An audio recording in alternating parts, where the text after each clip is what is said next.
Hello, welcome to our classes. Good morning. हम लोग class 9 त्रिभुज लेसन के बारे में पढ़ रहे हैं। इसमें हम प्रश्नावली 7.4 के सवाल को हल कर रहे हैं। अब तक हमने सवाल नंबर 3 तक हल कर लिया है। आज हम क्या पढ़ेंगे? सवाल नंबर 4। सवाल नंबर 4 क्या है कि AB और CD क्रमशः एक चतुर्भुज ABCD की सबसे छोटी और सबसे बड़ी भुजाएं हैं। दर्शाइए कि कोण A बड़ा है कोण C से और कोण B बड़ा है कोण D से। फिगर में हमारी आकृति जो है उसमें ये चतुर्भुज है ABCD। यह एक चतुर्भुज है। इसमें दिया है कि जो AB भुजा है, इस चतुर्भुज की जो AB भुजा है ये सबसे छोटी है। सबसे छोटी भुजा क्या है? AB भुजा। इसे हम क्या कह सकते हैं कि जो AB भुजा है यह भुजा BC से भी छोटी है, CD से भी छोटी है और AD से भी छोटी। इसका मतलब क्या है? ये तीनों भुजाओं से सबसे छोटी क्या है? ये AB भुजा है। इसी प्रकार हम कह सकते हैं जो ये CD भुजा जो है वो क्या है? सबसे बड़ी भुजा है। इसका मतलब क्या है? इसे हम कह सकते हैं कि जो CD भुजा है यह BC से भी बड़ी है, AB से भी बड़ी है और AD से भी बड़ी है। इसका मतलब क्या है कि ये तीनों भुजाओं से बड़ी भुजा है CD भुजा। क्या करना है या दर्शाना क्या है कि जो कोण A है यह बड़ा है कोण C से। इसका मतलब क्या है? ये जो कोण A है ये यहाँ से यहाँ तक कोण जो है A है ये बड़ा है, किससे बड़ा है? ये कोण C से बड़ा है, इससे बड़ा है। उसी प्रकार बताना हमें कि जो कोण B है वो बड़ा है कोण D से। तो ये जो कोण B है ये बड़ा बताना हमें किससे? ये कोण D से। तो देखिए हम ये प्रश्नावली के जो सवाल हल कर रहे हैं इससे पहले हमने पर में क्या पढ़ा है कि त्रिभुज में पढ़ा है कि त्रिभुज के बड़ी भुजा के सामने का कोण जो होता है वो बड़ा होता है और बड़ा कोण के सामने की भुजा बड़ी होती है। ये हमारे पास तो चतुर्भुज मिल गया। अब हम क्या कर सकते हैं? अगर इसे हम त्रिभुज बना दे तो हम अपने सवाल को आसानी से लगा सकते हैं। इसमें हम जो है अपने से रचना करके हैं कि अगर हम A को C से मिला देते हैं तो ये यहाँ से अगर हम इसको मिला दें तो देखिए दो त्रिभुज हो जाएगा। उसी प्रकार अगर हम B को D से मिला दें तो हमारे पास दो त्रिभुज हो जाएगा। तो इसे हम हल करते हैं। सबसे पहले हम क्या लिखेंगे कि दिया है, क्या दिया है? ABCD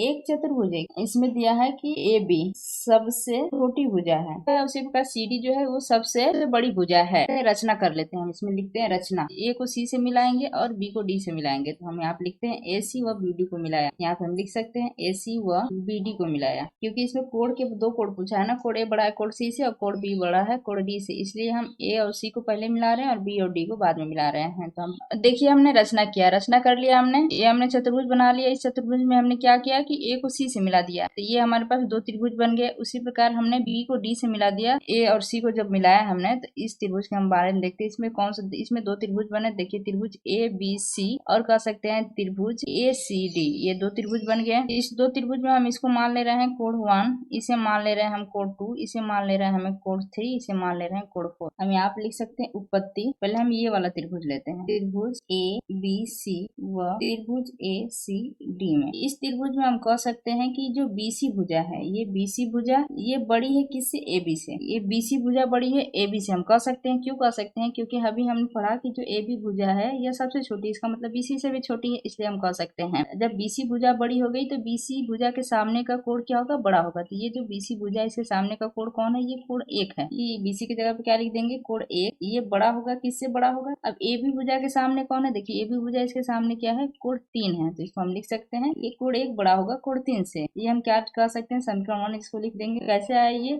बड़ी भुजा के सामने का कोण बड़ा होता है, हम यहाँ पे लिख सकते हैं। अब आते हैं इस त्रिभुज में, त्रिभुज ACD में है कि जो CD भुजा है ये भुजा बड़ी है किससे? AD से, क्योंकि यहाँ पे है कि CD भुजा जो है ये सबसे बड़ी है, इसलिए हम कह सकते हैं कि जो CD भुजा है यह बड़ी है किससे? बड़ी है AD से। अब देखते हैं जो CD भुजा है इसके सामने का कोण कौन है? इसके सामने का कोण है 2 और AD भुजा के सामने का कोण है कोण 4। तो हम इसको लिख सकते हैं कि कोण 2 बड़ा है किससे? कोण 4 से। कैसे आया? क्योंकि हमने पर में पढ़ा है बड़ी भुजा के सामने का कोण बड़ा होता है, इससे आया है। हम यहाँ पे लिख सकते हैं कि बड़ी भुजा के सामने बड़ा कोण। हम वही इसमें भी लिख सकते हैं आप। अब दो समीकरण हो गए हमारे पास। अब हम क्या कर सकते हैं कि ये दोनों समीकरण को जोड़ देंगे। तो हम लिख सकते हैं कि दोनों समीकरण 1 व समीकरण 2 को जोड़ने पर ये असमीकरण का जो चिन्ह है इस चिन्ह के दाहिने साइड का दाहिने तरफ और बाएं साइड का बाएं तरफ लिखते हैं। बाएं साइड क्या है? कोण 1 और कोण 2। तो हम इसको यहाँ पे लिख सकते हैं कोण 1 प्लस कोण 2 बड़ा होगा किससे? अब इस साइड का क्या है? कोण 3 प्लस कोण 4 लिख सकते हैं। अब देखिए कोण 1 और कोण 2 को जोड़ेंगे तो देखिए यहाँ पे हम देखते हैं, देखिए कोण 1 और कोण 2 को जोड़ेंगे तो हम कह सकते हैं पूरा कोण हो गया, तो इसको हम कह सकते हैं कोण 1। उसी प्रकार कोण 3 और कोण 4 को अगर जोड़ देंगे तो इसको हम कह सकते हैं कोण C। ये पूरा कोण हो जाएगा यहाँ से यहाँ। कोण 1 प्लस कोण 2 की जगह पे हम क्या लिख सकते हैं, कोड 1 लिख सकते हैं। अब ये बड़ा होगा, इससे बड़ा होगा कोड 3 प्लस कोड 4 है, इसको जोड़ने के बाद क्या आया, कोड C। हम कह सकते हैं कि कोड 1 बड़ा होगा किससे, कोड C से। यही हमें सिद्ध करना था पहले कि कोड 1 दिखाना है हमें, कोड 1 बड़ा है कोड C से। तो देखिए यहाँ से सिद्ध हो गया ये। अब उसी प्रकार हम दूसरा देख लेते हैं, इसमें क्या बताना है हमें, कोड B बड़ा है कोड C से। तो सेम प्रोसेस हम इसमें भी करेंगे। ये दूसरी रचना अब इस त्रिभुज में हम देखते हैं। इस त्रिभुज में हमें क्या लेते हैं, इसमें दो त्रिभुज है, त्रिभुज ABD एक त्रिभुज हो गया, दूसरा त्रिभुज हम क्या कह सकते हैं, BCD दूसरा त्रिभुज हो गया। तो यहाँ पे हम लिख सकते हैं त्रिभुज ABD व त्रिभुज BCD में, इसमें भी हम इसको कोड 5, इसे कोड 6, इसे कोड 7, इसे कोड 8 लिख दे रहे हैं, जिससे कि हमें आसानी हो अपने सवाल को हल करने में। AD भुजा है, ये AD भुजा बड़ी है किससे, AB से। हम लिख सकते हैं इसमें, यहाँ पे हम लिख सकते हैं कि AD भुजा बड़ी है AB से, क्योंकि AB जो है सबसे छोटा है, इसका मतलब क्या है, AD से भी छोटा है। तो हम लिख सकते हैं बड़ी भुजा के सामने का बड़ा कोड, तो बड़ी भुजा जो है AD है, तो इसके सामने का कोड कौन है, देखिए AD ये है।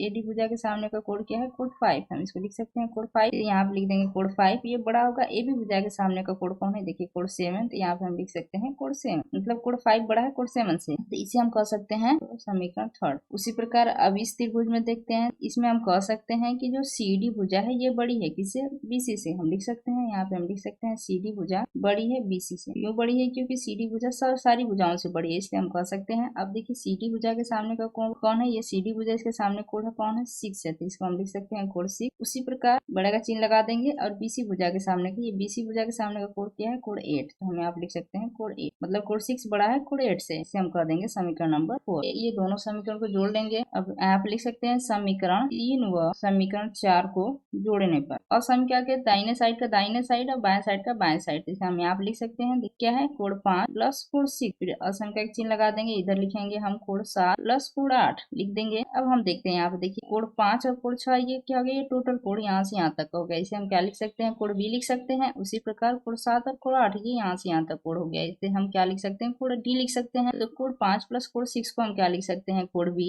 ये बड़ा होगा, या कोड 7 प्लस कोड 8 को क्या लिख सकते हैं, कोड D, यहाँ पे हम लिख देंगे कोड D। इसे हम कह सकते हैं कि कोड B बड़ा है कोड D से। देखिए वही हमें सिद्ध करना था, कोड B बड़ा है कोड D से। Thank you for watching, please like and subscribe my channel.